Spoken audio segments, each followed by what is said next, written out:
안녕하십니까. 두 번째 강의로 우리는 어디서부터 어디로 가고 있는가라는 제목으로 이야기를 할까 합니다. 정말 우리는 처음 어떻게 인류가 생겨났는지 그에 대한 답을 정말 하기가 참 어렵습니다. 그러나 지금까지 크게 두 가지 이론, 잘 아시다시피 성경적으로 하나님께서 흙으로부터 우리를 지으신 그 이야기. 또 한 가지는 유인원에서부터 인지혁명이 일어나서 인류로 이렇게 나아오는 그 과정을 또 진화학자들은 그렇게 이야기를 하고 있습니다. 그래서 그 두 가지 이야기가 처음에 인류가 어디서부터 시작되어서 지금까지 쭉 어디로 흘러가고 있는지 인류의 이동 과정을 이야기할 때 아담과 이브, 그 다음에 루시, 그 다음에 미토콘드리아 이브, Y 염색체 아담, 이런 내용을 가지고서 오늘 우리는 어디서부터 어디로 가고 있는지에 대한 이야기를 해 볼까 합니다.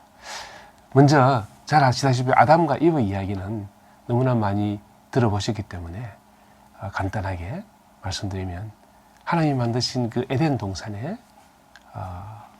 아담이 먼저 흙으로 만들어져서 살고 있었고, 또 그 에덴 동산에 생명나무와 선악과를 알게 하는 선악과가 있었는데, 그 아담의 뼈로서, 갈비뼈 하나로서 만든 이브가 뱀의 꾀임에 빠져서 그 선악과를 먹으면 지혜로 눈이 밝아진다는 그 말을 듣고 먹게 되고, 또 그것을 남편인 아담에게 또 건네줘서 먹고 해서 하나님께서 이제 그 벌로서 에덴 동산에서 쫓아내게 되고, 쫓아내면서 이제 수고하고 이래 또 자식을 낳는 고통을 이야기하고, 그래서 이제 인생의 힘듦을 미리 이야기하셨던 것이죠. 그래서 그 에덴 동산이 어디쯤이냐 하니까 성경적으로 기록된 그 성경을 바탕으로 해서 보면은 터키 동쪽, 그 다음에 이라크의 북쪽 그 위치에 위치했을 것이다. 그러면 거기서부터 인류는 이제 서서히 퍼져나갔을 것이다 라고 보는 것이죠. 성경적으로. 이제 또 한 가지 다른 완전히 상반되는 그 이론.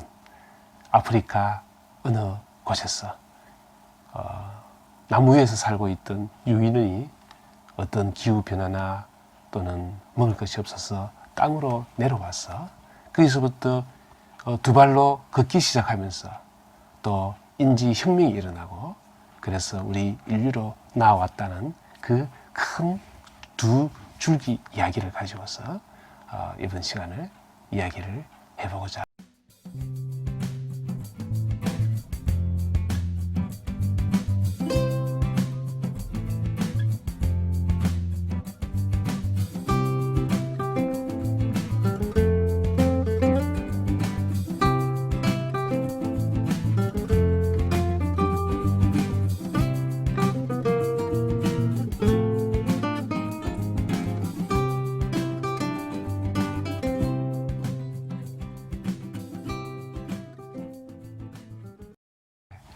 방금 동영상에서 본 것 같이 인류의 막 뛰어난 그 화가들이 그렸던 그 에덴 동산의 모습과 또 에덴에서 쫓겨나오는 그 아담과 이브의 모습을 그들의 그 영감으로 그린 그 상상의 에덴 동산과 아담과 이브의 모습들을 보았습니다.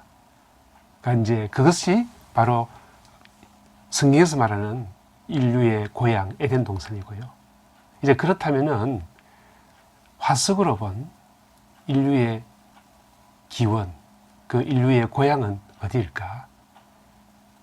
당연히 그 고향이니까 오래된 인류의 화석이 가장 많이 나오는 곳이 고향일 것입니다. 그럼 그 고향은 어디일까?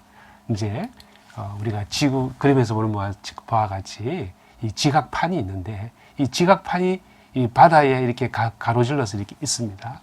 근데 이제 아프리카에 보시면은 이 지각판이 이 조그만 것이 이제 부딪히는 것이 있고, 여기에 지각 활동에서 단층이 생기게 되고, 그 단층의 시대별로 많은 그 뼈들이 화석이, 뼈의 화석들이 이렇게 나오게 됩니다. 보시는 바와 같이 이 단청 여기에 이제 나오게 되는 것이죠. 그래서 많은 고고학자들은 이 화석을 발굴하려고 아프리카로 달려가는 것이죠. 좀 더 자세하게는 이쪽 지역이 이제 화석들이 많이 나오는 곳이다. 그렇게 보시면 되겠습니다. 그래서 이 오래된 화석들을 고고학자들은 이것이 원숭이 뼈인지 또 인류의 뼈인지 그 중간 과정인지 어떻게 아느냐 하니까 이 그림에서 보시면은 인류의 뼈는, 사람의 뼈는 이렇게 첫째로 척추가 S자형을 하고 있습니다. 그러나 유인원은 이렇게 C자형의 척추를 가지고 있고, 또 특히나 이 고관절 부위에 보시면은 이 두 발로 직립보행하는 그 고관절은 이 각도가 좀 다르다는 것이죠. C자형 척추를 가진 우리 유인원은 그 고관절의 각도가 좀 다르다는 것입니다. 또 발의 모양도 다르고요. 손의 모양도 다르고, 이의 구조나 또 두개골, 이런 것들을 다 종합적으로 판단해서 이제 중간 가정이다, 또는 완전한 인간이다, 또 유인원이다, 이런 것을 하게 되는 것이죠.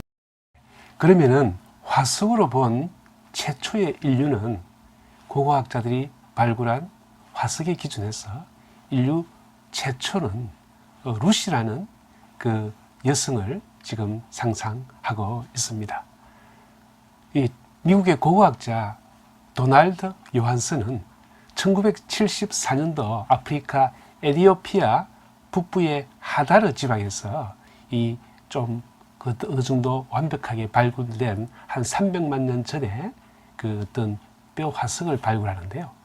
이것이 어떤 인류로 나아가는 최초의 어떤 인류의 화석뼈다. 그래 이 화석뼈를 가지고서 루시라는 그 여성 최초의 인류를 이렇게 상상해 내게 되는 것입니다. 그래서 보는 바와 같이 이 뼈를 가지고서, 왼쪽에 보시는 이 뼈를 가지고서 이런 루시라는 이제 키가 약 107cm, 몸무게는 약 28kg인 이 여자를 만들어내게 되는 것입니다. 생각해 보면은 이 뼈 조각을 가지고서 어떻게 이런 그 여성을 이렇게 상상할 수 있을까? 참 보통 이렇게 결론 내리기가 쉽지 않을 텐데, 어쨌든 고고학에서는 그렇게 상상을 하고 있는 것입니다. 중요한 것은 이 뼈가 완전히 유인원이었다면, 네 발로 걷는 유인원이었다면 어깨뼈가 튼튼해야 되는데, 두 발로 걸었다는 것은 밑에 다리뼈가 더 굵고 튼튼했기 때문에 아마도 제일 오래된 발굴된 화석 중에서 이것이 바로 인류의 뼈일 것이다. 두 발로 처음으로 걸었던 그런 최초의 인류의 뼈일 것이다. 이렇게 상상을 하는 것입니다. 고고학자들은 이렇게 화석뼈를 발굴하면은 거기에 다 이름을 붙입니다. 우리가 방금 배웠던 그 루시는 그 학명으로서는 오스트랄로피테쿠스 아프렌시스, 남방의 원숭이라는 뜻을 가진 그 속은 오스트랄로피테쿠스입니다. 우리가 말하는 인류는 호모 속이어야 되는데 호모가 아니고 오스트랄로피테쿠스, 다시 말해서 아직까지 완전한 이 원시 인류로 나아가지는 못하고 있는 것입니다. 그래서 다음 이 그림을 보시면은 이제 호모가 되는 시기가 한 200만 년 정도부터 이렇게 호모 속이 나오기 시작합니다. 우리가 잘 알다시피 호모 일렉투스는 약 100만 년 전부터 이 출현을 해서 한 20만 년 전에 사라졌다고 보는 것이죠. 그 다음에 또 잘 알고 있는 호모 네안데르탈렌시스, 이것들은 한 30만 년 전에부터 해서 한 3만 년 전에 사라졌다고 보는 것이죠. 최종적으로 호모 사피엔스는 한 20만 년 전에부터 지금까지 이제 있는 것이다. 그러면 지금 이제 우리가 말하는 그 호모 속은 어떻게 오스트랄로피테쿠스하고 다른 속들하고 다르냐 하니까, 호모가 되려면 적어도 직립 자세를 해야 되고, 또 이족 보행을 해야 되고, 자유로운 손 움직임을 보여야 됩니다. 또 뇌 용량이 적어도 750cc 이상이 되어줘야 이제 호모 속이다, 이렇게 이야기를 할 수 있습니다. 아까 보았던 호모 속 중에서 호모 하빌리스는 손을 좀 잘 썼던 것 같아 라고 해서 호모 하빌리스라고 이렇게 이름을 붙인 것이죠. 루시라는 이름이 붙은 것도 고고학자들을 이 이름을 붙였는데, 그 당시 발굴 당시에 그 캠프에, 발굴 캠프에 누군가가 그 다이아몬드와 함께 있는 하늘의 루시라는 비틀즈의 노래 루시 인 더 스카이 with 다이아몬드 이런 노래가 틀어나오고 있었는데, 이때 이 발굴된 그 뼈를 그냥 이름을 루시라고 붙여주었다고 그렇게 하고 있는 것이죠. 또 재밌는 것은 이 고해상도 컴퓨터 단층 촬영을 통해서 이 루시의 어깨뼈를 조사해 보니까 오른쪽 어깨뼈가 추락사 형태의 그 뼈가 부서진 형태더라 라는 것까지 알고 있는 것이죠. 또 더 재밌는 것은 원시 고인류 호미닌의 발자국 화석을 가지고서도 이 발자국이 앞으로 구부정하게 걸었느냐 안 그러면 직립을 했느냐도 어느 쪽에 앞에 화석에 힘이 실리는지를 가지고 이 고인류의 발자국에서 이 고인류가 어떻게 직립법을 완전하게 했느냐, 구부정하게 걸었느냐 하는 것까지 알 수 있는 그런 뒷얘기가 또 과학적으로 이렇게 밝혀내고 있는 것입니다. 그래서 지금까지 아프리카에서 인류가 발원했다는 그 아프리카 기원설이 있는가 하면, 또 중국 같은 이런 나라에서는 아프리카 기원설을 부정하고 세계 도처에서 동시다발적으로 이 인류가 태어났다, 발전되었다. 그래서 다지역 기원설을 주장하고 있습니다. 어쨌든 어디서 시작되었던 인류가 쭉 이렇게 흘러나가고 퍼져나가는 그 과정에 이제 제가 말씀드리고자 하는 마이토콘드리아 이브와 Y 염색체 이런 분자 생물학적 기술을 가지고서 인류의 이동 과정을 밝히는 그런 이번에는 미토콘드리아 이브에 대한 이야기를 하기 전에 미토콘드리아가 무엇인지를 먼저 말씀 좀 해보겠습니다. 우리가 보고 있는 이 세포 안에는 세포 내 소기관인 여러 것들이 있습니다. 핵도 있고요. 또 여기 미토콘드리아가 존재합니다. 이 핵에는 우리가 잘 알고 있는 이 DNA라는 물질을 가지고 유전 정보를 가지고 있습니다. 그런데 여기에 미토콘드리아는 세포 내의 세포 종류에 따라서 간세포가 되든 근육세포가 되든 뇌세포가 되든 세포에 따라서 이 미토콘드리아가 많은 데서는 1000개, 또 어떤 데는 100개 다양하게 존재할 수가 있습니다만, 이 미토콘드리아가 이 세포의 에너지, 생체 에너지인 ATP를 만들어내는 것입니다. 그런데 여기에 유전 물질이 일부 이렇게 들어 있습니다. 좀 더 자세히 보면은요, 이렇게 세포가 있게 되면은 이 세포에 요 안에 이제 미토콘드리아가 있게 되고 여기 핵이 있고요. 이 미토콘드리아 안에 아주 소량의 미토콘드리아의 DNA가 있는데 이거는 원형으로 구성되어 있습니다. 예를 들어서 이 핵에 있는 유전 정보는 33억 개 정도 베이스 페어로 이루어져 있습니다. 뉴클레오타이드. 이거는 16,500개 정도의 뉴클레오타이드 베이스 페어가 있으니까 이거에 비할 수는 없지만은 여기에 있는 유전 정보들도 최근 연구에 의하면은 질병에 중요한 영향을 미치더라는 것이죠. 에너지 ATP를 만들기 위해 이 유전 정보들이 주로 사용이 되고 있는데, 또 여기에 문제가 생기니까 노화라든지 당뇨병, 암 이런 데도 관여하더라는 것이 최근 연구 결과입니다. 그러면은 이 미토콘드리아 DNA를 연구를 해서 어떻게 모계로 이어진 인류의 조상과 또 그 이동 경로를 알 수 있는지, 여기에 대한 이야기를 한번 해보고자 하는 것입니다. 그것을 이해하기 위해서 먼저 정자와 난자의 구조를 보시면요, 이 난자는 물론 정자보다 크기가 훨씬 큽니다만 그림은 지금 비슷하게 그려놨습니다. 보시는 바와 같이 이 난자 안에 이 핵이 이렇게 존재하고 있고, 이 세포질 내에 여러 가지 미토콘드리아가 사실은 이렇게 있겠죠. 미토콘드리아가. 그런데 수정을 할 때 이 정자가 이 난자 안으로 들어가는데 전체가 다 들어가는 것이 아니고 요 머리 부분, 이 핵만 이 안으로 들어가게 되는 것입니다. 이렇게 들어가면요, 여기에 있는 핵과 여기에 있는 핵이, 정자와 난자의 핵이 1대1로 결합을 하면서 2배수를 만들고, 그러면은 엄마와 아빠에게 공이 1대1로 받아서 우리가 유전자를 형성하게 되는 것입니다. 그런데 미토콘드리아는 오로지 엄마에게서부터 받을 수밖에 없는데, 그 이유가 이 정자의 이 꼬리의 부분에 있는 이 미토콘드리아는 들어갈 수가 없기 때문에 우리 몸 안에 있는 것은 전부 다 원래 난자에 있던 그 미토콘드리아를 지금도 계속 받아서 내려오고 있는 것입니다. 그렇기 때문에 나의 어머니 계속 올라가면은 인류 최초의 여성의 그 미토콘드리아는 지금도 계속 우리에게 내려오고 있는 것이지, 남자의 미토콘드리아는 여기에 섞일 수가 없는 것입니다. 그렇게 보면은 이제 역으로 사실은 우리가 엄밀히 이야기하자면은 남자와 여자의 유전자가 1대1로 꼭 만나는 건 아닌 것 같아요. 엄마에서부터 유전자 물질 좀 사실 더 많이 받는 거죠. 엄마로부터. 그렇기 때문에 우리가 아이한테 물어봅니다. 엄마가 좋아, 아빠가 좋아? 누가 좋습니까? 당연히 엄마가 좋다는 것이죠. 유전 물질이 더 많은데, 그죠? 여러 가지 증거가 많이 있습니다만, 말씀을 다 드릴 수 없습니다만, 또 간단한 예로, 고모가 좋아, 이모가 좋아? 이모가 좋아요. 외할머니가 좋아, 친할머니가 좋아? 친할머니가 좋고요. 이 밖에 나가보면 식당도 이모 식당은 많아도 고모 식당은 없어요.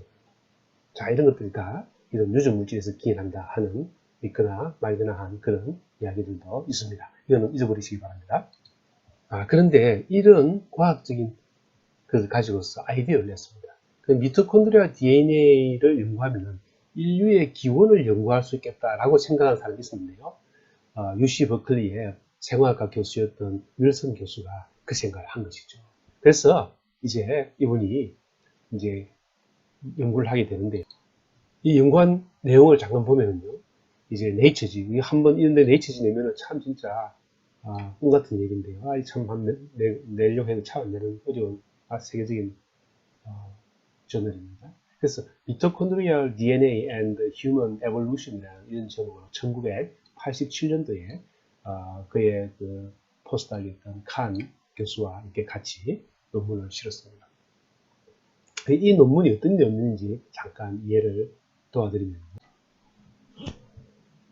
그래서 이 내용은 이제 이분이 계신 곳이 캘리포니아이고, 캘리포니아에는 여러 민족들이 와서 이민을 와서 살고 있기 때문에 그 큰 대형 병원에 산모의 태반 147개를 이렇게 모았습니다. 모아서 각 대륙의 인종을 대표하는 5개 그룹으로 나누었습니다. 그래서 한 30개 정도 이상의 샘플들을 각 그룹에 해서 아프리카, 유럽, 아시아, 아메리카 이렇게 나눴겠죠.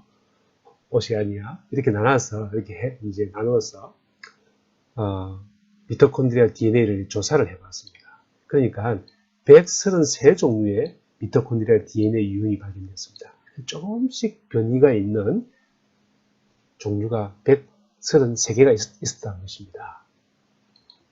그래서 그 연구 결과 아프리카 대륙, 아프리카인의 DNA의 다양성이 제일 크더라는 겁니다.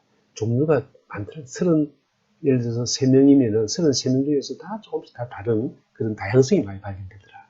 그래서 결론적으로 가장 오래된 과거는 아프리카이고, 인류의 뿌리가 아프리카에서 출발했다는 그 고고학적인 그 증거를 간접적으로 반증한다 하는 이런 이제 결론을 냈습니다.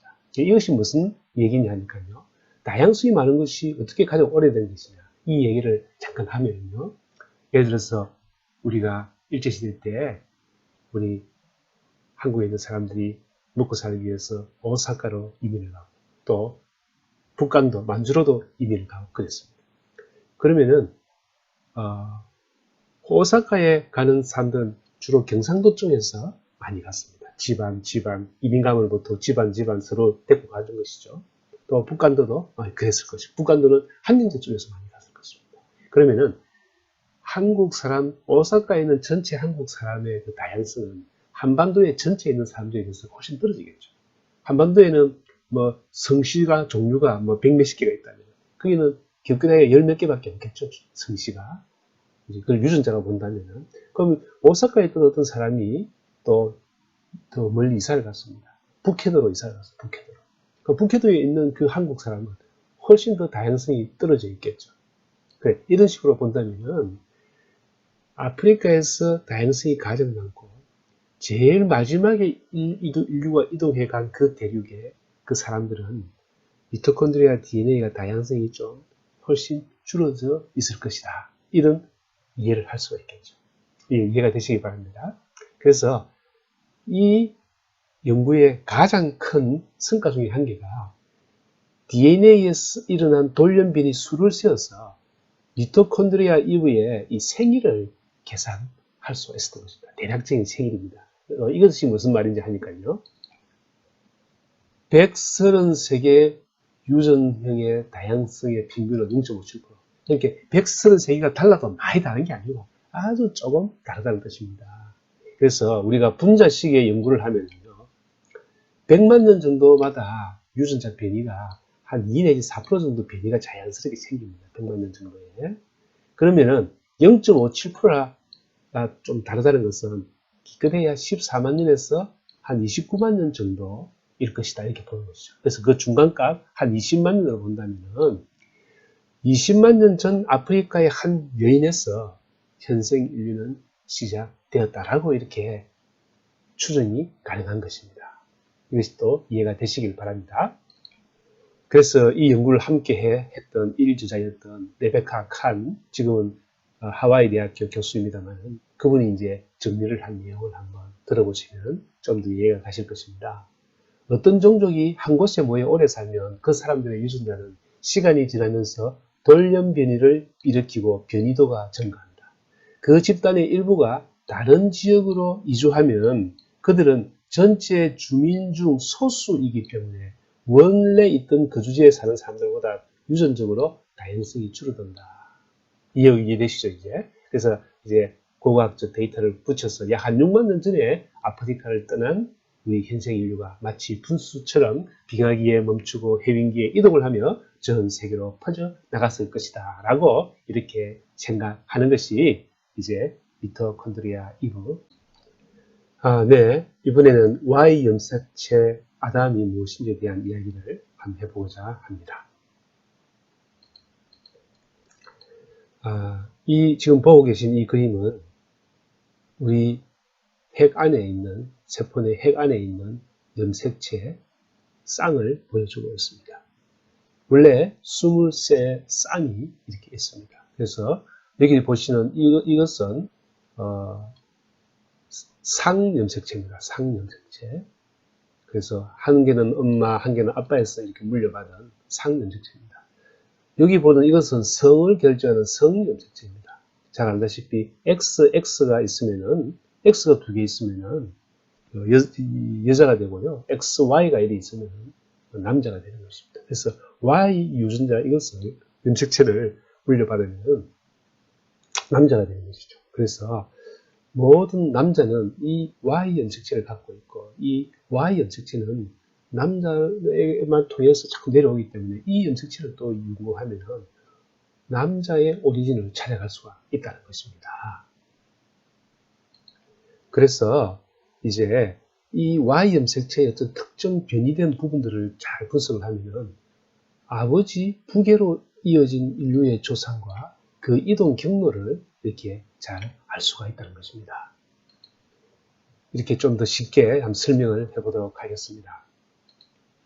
만일 남자, 서로 다른 남자 인종 세 사람이 있다 하면은 남자 1은 이런 유전자를 가지고 있는데 조금 다른데 이 유전자가 꼭 필요한 유전자는 아닌데 short tandem repeat, 이 리핏을 보이는 이것이 CTA 이것이 5개가 반복되는 그런 사람 민족이 있고요. 어떤 민족은, 어떤 사람은 이것이 6개가 반복되는 것입니다. 또 어떤 사람은 7개. 이런 좀 불필요한, 꼭 우리한테 필요한 유전자가 아닌 그 불필요한 지역에 이런 것들이 반복되게 다르게 나타나는 것이죠. 또 SNP라고 해서 싱글 뉴클리오 타이드라고 해서 뉴클리오 폴리모피즘이라고 해서 요 A가 어떤 사람은 T로 이렇게 나타나는 것입니다.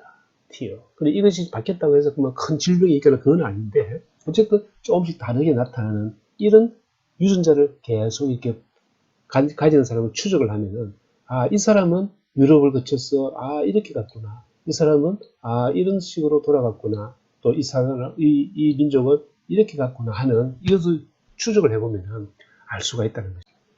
네, 이렇게 앞서 말씀드린 이런 방법을 또 고안해서 인류 최초의 남성 아담을 찾아 떠나는 유전자 오디세이라는 이런 최초의 남자라는 책을 쓴 이 스펜서 웰스 교수가 이제 이런 생각을 했던 것이죠. 그래서 이제 이런 기술을 통해 Y 염색체의 기준으로 해서 민족의 인류의 이동을 또 이렇게 연구를 했던 것입니다. 저는 이 최초의 남자 이 책에서 이 사진이 참 가슴이 와닿습니다. 언젠가는 모르겠지만 어떤 이유로 가뭄이 들어서 먹을 것이 없어서 이 자기 가족도 이끌고 이게 먼 길을 찾아 나서는 고개를 숙이고 가는지 어디로 가야 될지 정처 없이 그냥 떠나는 그런 모습 이걸 보면서 대한민국 50대 가장들의 어떤 그 모습이 이 오버랩 되면서 저에게는 좀 이렇게 짠하게 느껴지는 그런 사진이기도 합니다. 그래서 이 웰스 스펜서 교수가 이렇게 Y 염색체를 분석한 결과 몇 가지 이제 결론을 얻었는데 중앙아시아 남성들이 정복과 같은 활동에 의해 남부 러시아의 대초원지대를 거쳐서 중유럽으로 확산되었다고 해석될 수 있는 부분의 어떤 결과들을 얻은 것이죠. 그래서 이제 이것들이 이런 결과들을 통해서 이제 뭔가 좀 빈 메꿈을 할 수 있는 것이죠. 어떻게 사람들이 흘러 들어갔는지 하는 것을 좀 더 추정을 더 많이 할 수가 있다는 것입니다. 그래서 또 한 가지 보면은 1만 년 전에 농경 문화를 유럽에 전달한 것은 중동에서 이주한 사람들일 것 같아. 이런 생각도 할 수 있겠고요. 또 현재 유럽인들은 중동에서 이주한 사람들과 중앙아시아 사람들과의 혼혈을 기본으로 해서 만들어졌다고 할 수 있겠다. 이런 또 생각까지도 할 수가 있는 것입니다. 그래서 이런 DNA 결과 분석을 가지고서 현생 인류가 한 6만 8천 년 전에 아프리카를 출발해서 남녀가 함께 아프리카를 떠나 세계로 확산된 것으로 보인다고 이 미토콘드리아의 이분화 또는 Y 염색체 아담 DNA 분석을 통해서 이런 추정을 하게 되는 것입니다. 그래서 인류의 이동에 관한 것들을 방금 보시면은 이제 Y 염색체로 본 인류의 이동 경로를 보면은 여기 이제 유전자 타입이 있습니다. M173, M17, M45 이런 유전자를 계속 추적을 해보니까 이제 인류가 이런 식으로 통해서 그죠? 남부 러시아 대초를 거쳐서 유럽으로 이렇게 들어갔구나 하는 이런 추정들을 할 수가 있는 것입니다. 우리나라 같으면 이제 남반계와 북반계가 마주치는 민족들이 있는 것이죠. 대한 한반도에 그죠? 여기 한반도죠. 남반구에서 올라갔고 북반구에서 올라갔고 이렇게 이야기를 하는 것이죠. 이런 식으로 이야기를 할 수가 있는 것입니다. 그 이후에도 계속 연구가 많이 진행되었기 때문에 이제 미토콘드리아 DNA를 가지고서 또 계속 이렇게 연구를 지금 계속 해오고 있습니다. 또 이것뿐만 아니라 또 Y-DNA 염색체를 통해서도 휴먼 마이그레이션을 이렇게 계속 연구를 해오고 있습니다. 또 최근에도 셀지의 미토콘드리얼 DNA variation in human radiation and disease라고 해서 또 이런 논문들도 계속 연구를 해오고 있는 것입니다. 그래서 최종적으로 고인류의 이동 경로를 이제 제놈 비교 분석을 통해서 이런 이동 경로를 그릴 수가 있는 것입니다. 그래서 지금까지 인류가 어디서부터 시작해서 어디로 갔느냐를 이제 성경적인 바탕에서 또는 진화론적인 입장에서 아프리카에 출발해서 전 세계로 뻗어나갔던 그런 이야기들을 했습니다. 인류의 이동 경로를 사실은 이런 분자 생물학적인 방법을 통해서 하는 그 외에도 사실은 고고학이라든지 문화 인류와 여러 가지를 다 종합해서 물론 작성을 한 것입니다만은 이런 과학적인 방법도 현재 중요하게 기여하고 있다는 것을 알려드리고 싶었고요. 사실 인류의 이동 과정 이것이 사실 이야기의 끝이 아니고 인문학적인 측면에서 왜 무엇이 인류를 이렇게 이동하게 했을까 하는 그 이야기를 다음 시간에 좀 더 전해드리고 싶은 심정입니다. 인류의 끝없는 이동 그 과정에 우리가 무엇을 배워야 할지 하는 그런 이야기들을 한번 좀 더 이어가 볼까 합니다. 긴 시간 들어주셔서 감사합니다. 예, 대단히 감사합니다.